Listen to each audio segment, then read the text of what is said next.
right? You got men marrying men, women laying down with women, right? You know, shaving the sides of their heads off. It's crazy. It's crazy, man. It's crazy. But it's happening because the monument is not erected the way it should be, right? Go ahead. This is back in Deuteronomy 4 verse 6. Keep therefore and do them, for this is your wisdom and understanding in the sight of the nations. Right. In the sight of the nation. So that's what's that? Isaiah the 2nd chapter when it says I shall set this mountain in the top of the mountains. Give me that, Isaiah the 2nd chapter. There's one in Micah also. Yeah, get both of them. Isaiah 2 and you can start at 1. It's Isaiah 2 verse 1. Yep. The word that Isaiah the son of Amos saw concerning Judah and Jerusalem. And it shall come to pass in the last days that the mountain of the Lord, of the Lord's house, pardon me, shall be established in the top of the mountains. Right, so the mountain of the Lord's house shall be established in the top of the mountains, meaning that they'd be the highest government, man. That they'd be the peak of all governments that are on the earth. They'd be the top, right? Go ahead. And shall be exalted above the hills. Right, and shall be exalted above the hills, right? What do they call these meetings when they have them? They call them summits, right? So the hill or the government of Israel is going to be at the top of all these governments, man. So where in that is all nations being able to take part in it? If that says his hill shall be in the top of the hills, his mountain shall be in the top of the mountains, where in that does it say that all nations can take part in it? Right? They don't go together. This is why you can't remove prophecy out of the equation, man. You can't remove the prophecy out of the equation because you won't be able to solve it the right way, right? Just like when you do math, you got the PEMDAS. I don't know if y'all remember that in math. You got parentheses and then exponents and all that. That's how you solve an equation. You take one of those parts out, the answer comes out wrong, right? The same thing with this truth. You can't remove the prophecy out of the equation because if you do, then you'll start saying everybody can be saved. Everybody can make it. Everybody can take part in the promises. No, there's something that you're leaving out, which is prophecy, which says that not everybody's going to be saved, but that he'll have a nation that would be at the top of the nation. A mountain that would be in the top of the mountain. Go ahead, let's real quick. Yeah, come on. This is Jeremiah 3 verse 23. Come on. Truly in vain is salvation hoped for from the hills and from the multitude of mountains. Right, so from those other hills and those other mountains, salvation is looked for in vain, man. It's not for them. It's for this mountain. It's for this government. Go ahead. Yep, it says, truly in the Lord our power is salvation of Israel. Right. That's beautiful, bro. Read that again, bro. Yep. It says, truly in vain is salvation hoped for from the hills and from the multitude of mountains. Truly in the Lord our power is salvation of Israel. Right. So the salvation is for Israel, man. That's for you. What's the guy, Vocab Malone? You hear this? Yeah. You hear that? Salvation is for Israel and Israel only. They don't like that shit, man. No, they don't. They don't like it, and this is why we was minding our business. We didn't even know who the hell a Vocab Malone was. We was minding our business, but he came and attacked us because he hears things like this. Salvation is only for Israelites. The Lord Yahweh Shai, the one you call Jesus, he didn't come for you. Matter of fact, he might not even like you. I don't want to know what nationality that dude is, but he might not even like you, man. And that shows that you're simple as Vocab Malone and the other guy. What's the other guy? The producer, G-Man, Jesus the Word, all them dudes. G-Man, Jesus the Word, and that other nigga, Geno Jennings. Yeah, Geno Jennings. Yeah. You don't understand. You don't know history. Right. Because the history of the scriptures, the Gentiles that Paul went to speak to were Israelites that took on the customs of the Gentiles. Right. That's right. When you go into the Hebrew and you go into the scriptures and you look it up, or whether it's John the 7th chapter, and then you got Acts the 6th chapter, you got Acts the 5th chapter. When you go and look it up, it's all talking about Israel. That's right. Israelites, it tells you that it was the Israelites of the dispersion. Then when you go into the root words of it, it's telling you Israel of the diaspora is what it's talking about. It's not talking about everybody. It's not, everybody is not included, man. Everybody's not included with this thing. That's where they get all messed up when it speaks about the Gentiles. Because you got the natural Gentiles, and then you got the unnatural Gentiles, which are Israelites. And there's a difference. There's a difference. Those people that the Lord set Paul up to go and teach in Galatia and Ephesus and all of those different areas, those were Israelites. Those were Israelites that lost their way, that lost their heritage. So Paul was going to them and basically trying to pull them back, trying to bring them back into the fold.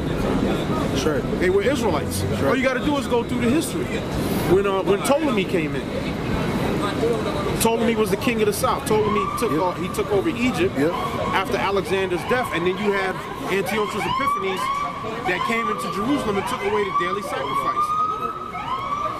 He set up that Israel had to sacrifice abominable things on the altar. That's in the Maccabees.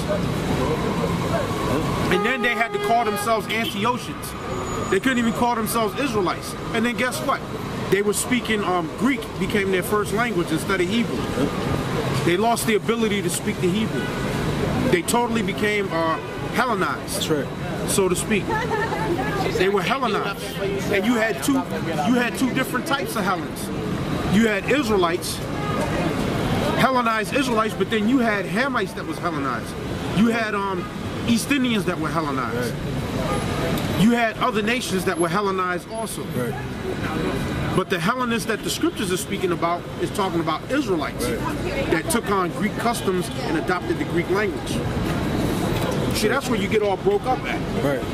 But if they were to read the prophecies, right? If you stop trying to take the, give me what's that? Revelation 19 and 10. Yep. If you stop trying to take the prophecy out of the equation, then that wouldn't even be a stumbling block. It became a stumbling block because over time the Bible started to incorporate all these different paganistic dogmas into the scriptures that included everybody. But it never been about everybody. It's only been about one nation. It wasn't a mystery in that time. When you read the book of Acts and you saw all of those people, like the Acts the 2nd chapter, when you saw all of those people going to Jerusalem for Pentecost, it wasn't a mystery that they were Israelites. The problem was, or the controversy was, they were so long being heathens that the Israelites that stayed in the land didn't want no parts of them. That was the controversy, not that these were people that were actually of the other nations that were coming in. Those were Israelites that was living in those different lands. That's right. That's right. That's right. Those were Israelites, and those were Israelites that knew they were Israelites. In Acts the 2nd chapter, that's right. That were coming in because they knew the law. They had to come. The Lord said 3 times a year you have to appear before me. That's right. So they was observing the law, even though they was from the different lands that they were coming from. And then that's why when the cloven tongues came upon the disciples, there's like, are not these Galileans? And how do they speak to every man in their tongue from where they came from? Right. That was a miracle right there. Because the 12, they weren't like the Apostle Paul. They weren't trained. Paul was able to speak Latin. He was able to speak Greek, and he spoke Hebrew.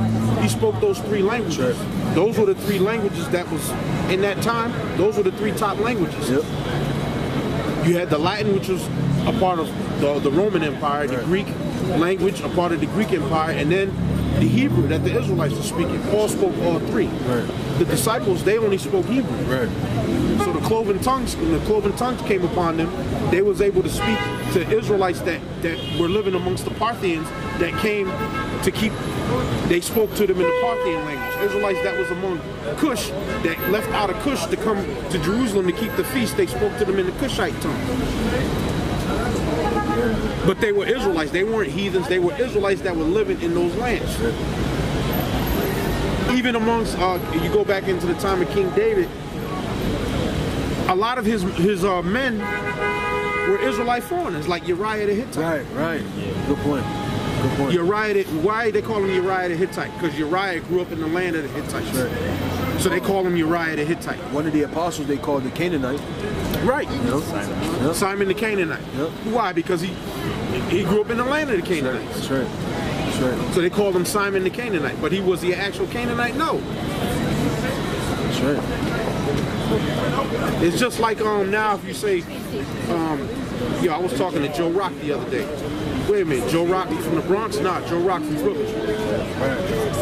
Or I was talking to Boston Pete. I was talking to Pete. Which Pete? Brooklyn Pete? Nah, Boston Pete I was talking to. That's all it is. Yeah, I know. Very simple. But they get messed up about it because they don't read, man. They don't bother. All that history that he just gave out, they don't bother to go into, you know? And it's right there. It's all right there in the scriptures. Even with the salvation, right? You got Muhammad comes on the scene, right? About 600 years after the Lord done came, went in the grave for 3 days, resurrected, was with the disciples for 40 days, went back to the Lord, right? He's on the right hand, waiting to get the order to come and smash the hell out of Esau, right? So during that time right there, right? Then Muhammad comes on the scene 600 years later. Before Muhammad even was born, that there were Israelites that was living in Arabia, there was Israelites that was living in Yemen, and there was Israelites that was living in Israelites was living in Yemen, Israelites was living in Arabia, and there was another area, I'm trying to think, Mecca. Before it was called Mecca. There were Israelites that was camped out in those lands before Muhammad even came on the scene. And some of that you can read in Acts the 2nd chapter that the brother's talking about. There were Israelites that were already in those lands. So that's before all that Islamic bullshit came about. It didn't even exist. So how are you going to sit there and say that Muhammad is a prophet of the Lord, or that he's the last prophet? There ain't no last prophet, man. The prophets are back in reincarnation, and they're Israelites. Right. They're not heathen. And in the instance where there was a heathen that the Most High revealed his word to, go back to Balaam and Balak. And what did he say? Oh, that I wish that I was one of them. He said, I'm going to show you what these people is going to do to your people in the latter times. Didn't he tell them that? And then he went into it. He went into Moab. He went into Edom. He went into all the different heathen and said, look, this is what Israel's going to do to y'all in the latter days. He said, oh, that I wish that I were one of them. Now, he was of another nation. I think he might have been an Ishmaelite. Moabite, I think. Moabite or Ishmaelite, something like that. But even in that instance, he said, oh, that I wish that I was one of them. So even though the Most High gave him that understanding, that still didn't mean he's going to be a part of the salvation.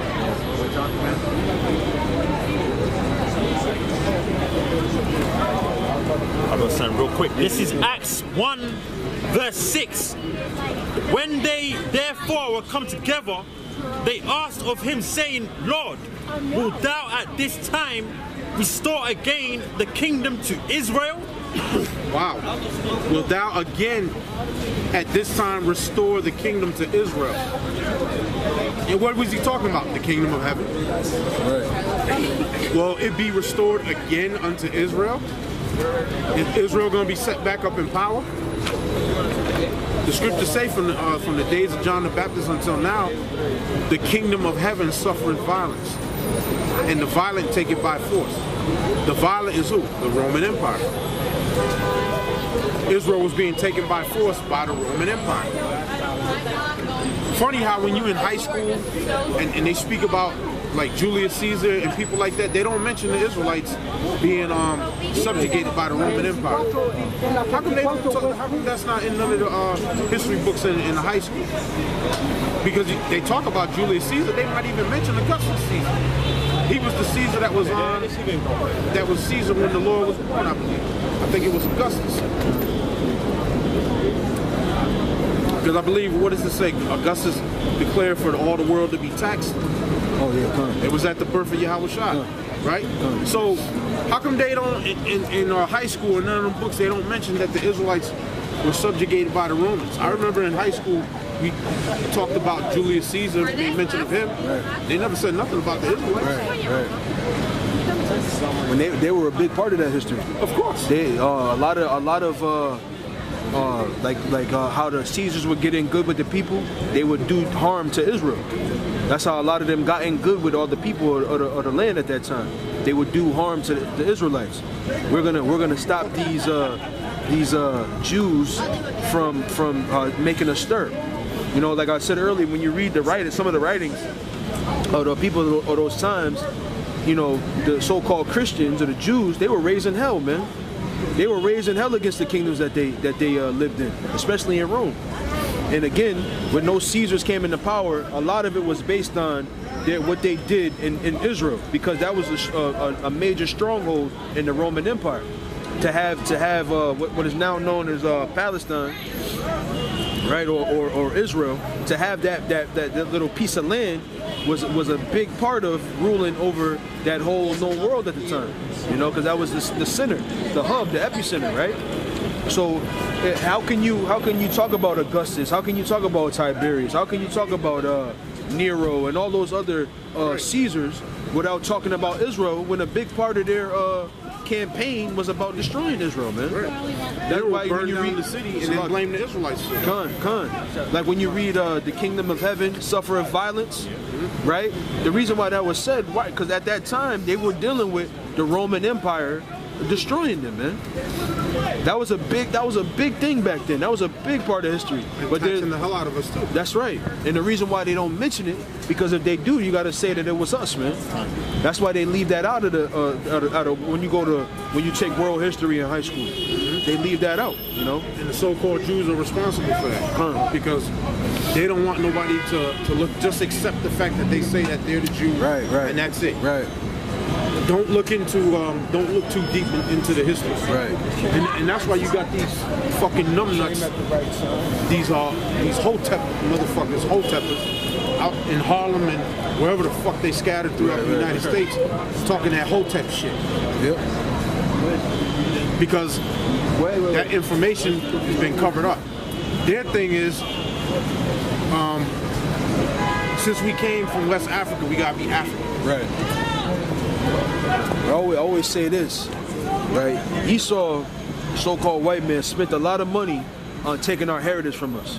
Right. If that's the case, why would they just give it back to us? Why would they just, hey, you guys are from Africa, by the way? No, they spent a lot of money and a lot of time removing the honor that we had for our heritage, the pride that we had in our heritage. They spent a lot of money and time taking that from us. Why would they just give it back, man? We're not African. We're not African. And if you again, Africans know that too. And again, if you go into that history and you go to West Africa and you see what some of those ports were being called, Port Judah, Port Levi, right? When you see that area there, like when you got that that hump that's on the west coast of Africa. Yeah. At the bottom of that hump, there's a land that's called Beni, right? But when you look into that word, that's Banyam, which means the sons, man. You see? Banyam, yeah. So that whole Banyam, right. So that whole land over there in West Africa, right? Even in Angola, Guinea, right? Mozambique, all those different western lands. Those were all Israelites living around there, man. In the Congo too. Yeah, in the Congo, right? The Cape Verde Islands, the Canary Islands. That was nothing more than the Portuguese going into those western lands in Africa and bringing them back to those islands, man. All those Cape Verdeans, so-called Cape Verdeans, they're Israelites, man. That were brought. There was no one in that land when the Portuguese came by. They used to call it that's why they called it Cape Verde, which means the Green Cape, right? But if you look at it now, it's all brown there because they tilled it till there was nothing left, man. You know? Go ahead, bro. This is Luke 21, verse 20. And when ye shall see Jerusalem compassed with armies, right, then know that the desolation thereof is nigh. See, and that's what happened, man. We were compassed with armies like the cavalry that went around and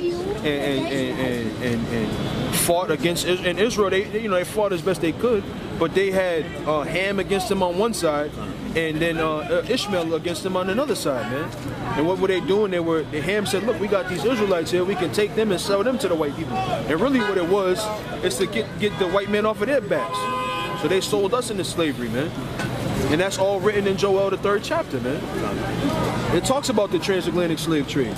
So this is all the history, right, that they neglect to go into. Because if you do, then you have to say, when you read Joel, the 3rd chapter, you can't think of anything else other than the transatlantic slave trade. But the reason why they ignore those things because then you would have to say, because the thought of the Lord came for everybody, you can maintain that if you don't go into the prophecy, or if you don't go into the history. You can just say that and just stand on that. But then when you start to get into the intricate details of history, when you start to get into the intricate details of the prophecy, then you have to say, well, damn, maybe it ain't for everybody. Maybe it was for these people that were taken away from their heritage and they were promised to get it back, you know? So it ain't for you. It ain't for Vocab Malone. It ain't for all Christians. It ain't for black, white, yellow, brown. Like Geno Jennings said, it ain't for everybody, man. It's for the nation of Israel. And that's it, man. Go ahead, bro. It goes on to say, then let them which are in Judea flee to the mountains. Right. And let them which are in the midst of it depart out. Right, right. And let not them that are in the countries enter in there. And that happened, man. So you had the diaspora, like the brother talked about, right? But then the whole nation became a diaspora, because once those armies started to come in 70 AD, we all had to leave. There was no more. Either if you were gonna stay, you were gonna die. So we all had to leave, man. We all give me the like you said about Benin, right? Yeah. Now it's like it. Now there was in Benin, which basically means sons. Yep. Bunyam or Yep. Yum. Yep. There was a kingdom known as the Kingdom of Wida. Yep. Yep. Which is basically another way of saying Judah, the Kingdom of Judah. Absolutely. Yep. Now, let me see if I can pull this. If I can get this picture right here. Now, this is a coronation. Wait up, man. It says pruning Judah, Kingdom of Wahida, right? See at the bottom what it says there? Basically coronating Judah. It says here at the top,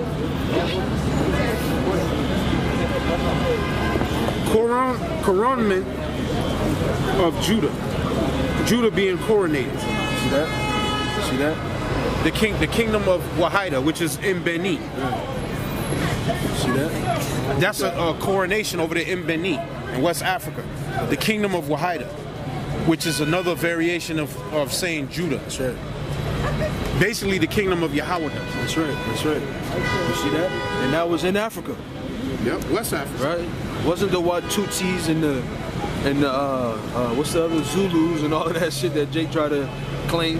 Nah, it wasn't none of that, man. It says the kingdom of Wahida was a kingdom on the coast of West Africa in the boundaries of the modern nation of Benin. Look at that. Between 1677 and 1681, it was conquered by the Akwamu, one of the Akan people. It was a major slave trading post. In 1700, it had a coastline of around 16 kilometers under King Hafren. This was expanded to 64 kilometers. And it says the kingdom of Wahida was centered in Savi. The last ruler of Wahida was King Hafren, who was deposed in 1727 when Wahida was conquered and annexed by the kingdom of Dahomey. Because the kingdom of Dahomey was taking Jake there in West Africa and selling the East. Right, and you can read about that all in Joel the 3rd chapter, man. You see, it's a very though you need the eye salve to be able to see it. Principally, it's very simple. But because everybody's trying to give the salvation to all, because they're trying to include everybody into that salvation, you get trapped up and you get confused. But it's a very simple thing. Just read the history, man. Read the history of what would happen, or what happened to Israel, and the prophecy of what would happen to them in the future, and you won't be confused anymore, man. You can't take prophecy out of the equation, man. You got to include that in there. You have to. Go ahead. You got something you want to say? No, I thought you had something. Go ahead. It's Deuteronomy 28 and 68. And the Lord shall bring thee again. It's like it. Yeah, I'm sorry, brother. It's all good. Now, look at this. On the slave coast, what does it say there in that heading? Right here in the top. After fleeing Palestine, the Jews settled in West Africa. Wow, look at that. Look at that. Look at that. Right? After fleeing Palestine, right? 70 AD, right? It says, after fleeing Palestine, the Jews settled in West Africa. On today's modern maps, the place is called, they got here, Owida, which means Wahida, or, let me see, let me open this up some, see if it'll let me open it up.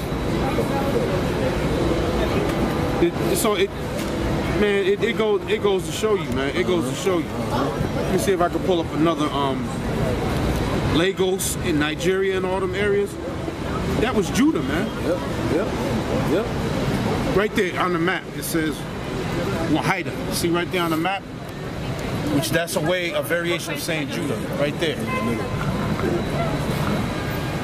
Yep. Look at that. Look at that. It says Yakoba. Right. Go ahead. Jacob. Yep. Yakoba. Yep. Jacob. You see that? That's on the west coast of Africa. It says Yakoba, which is another way of saying Yaquan. Yep. Hey, that's bad, man. You can't deny that. What's the account of the so-called white Jews that believe in West Africa, man? Right, that's right. Where's the remnant of the so-called Edomite Jews? Where they at? Where's their remnant, man? Hey, that is shit. Hey, history, man. So-called white man can't get around this history, man. You can't get around it. Yeah, but they'll fight tooth and nail to make sure that everybody look. Stop. Look, the scripture's not about no feel-good shit. You know, everybody is joined hand in hand, and we all hugging each other and singing hymnals. Nah, man. This is a history book. It's about truth, man. It's about the truth. This is a history book. This is a book of prophecy, a book of law, statutes, commandments. It's not a feel-good thing where everybody can just be holding hands and we skipping down the road together, man. Yeah, we are the world. Right, we are the world. What's that? Michael Jackson. Yeah. They're saying about we are the world, man. Yeah, we are the, and you know what? When they did that, we are the world, we are the children thing, they were sitting there helping, doing it to help Ethiopians. Those were the Babylonians that overthrew us in the ancient world. That's right. That's why that's happening. Those were the Babylonians, man, that overthrew Israel. Those were the people that Jeremiah was prophesying that was going to bring Israel down. Right. When you read in the book of Jeremiah, those are the ancient Babylonians. They put hell on Israel too. So they raised all that money, that USA for Africa shit, and supposedly sent the money over there to help them Hamites, right? They sitting there helping Hamites. Well, that money, you should have used that money to help. That was the '80s. The inner cities in all across America was a fucking war zone, right? Because it was the center of the crack epidemic. Yep. This is what 1985, '86 when they did We Are the World. Yep. You had a lot of centers. They used to have like different centers. Kids would go, they go play basketball, do arts and crafts. Under Reagan, all of that stuff got shut down. So they could have took that money and used it to fund and reopen them centers, whether it was Compton, whether it was in Boston, whether it's another spot in California, here in New York. The Bronx was like a third world country back in the 80s. All abandoned buildings and run down parking lots, buildings that were burnt out and debris just laying everywhere, all over the Bronx. They could have used that money to put it into the Jake community, but they didn't. They sent money to some goddamn Hamites over there. And I know that them Hamites didn't get that money. Okay? Whatever money they raised, believe them Hamites didn't get it. But they talking about we are the world, we are the future. Just like Oprah, she spent $40 million to build a school for some African lesbian girls over there in Africa. She's from Chicago. Chicago is it's like goddamn Iraq out there. They call it Chirac. She ain't put no money into opening stuff out there in Chirac or trying to help with the gangs out there. So these uppity ass niggas that got money, fuck them, man. Send money to some fucking Hamites, man. Those are the Babylonians, man. Those people put hell on Israel, man. They put hell on Israel. And they getting their just due. Eating them damn fly sandwiches and their fucking stomach is filled up with air, but their legs is so damn skinny like a damn toothpick. You go blow them over just by sneezing and shit. They getting their just due for what they did to Israel. That's right. Back at Deuteronomy 28 and 68. and the Lord shall bring thee into Egypt again with ships. Right.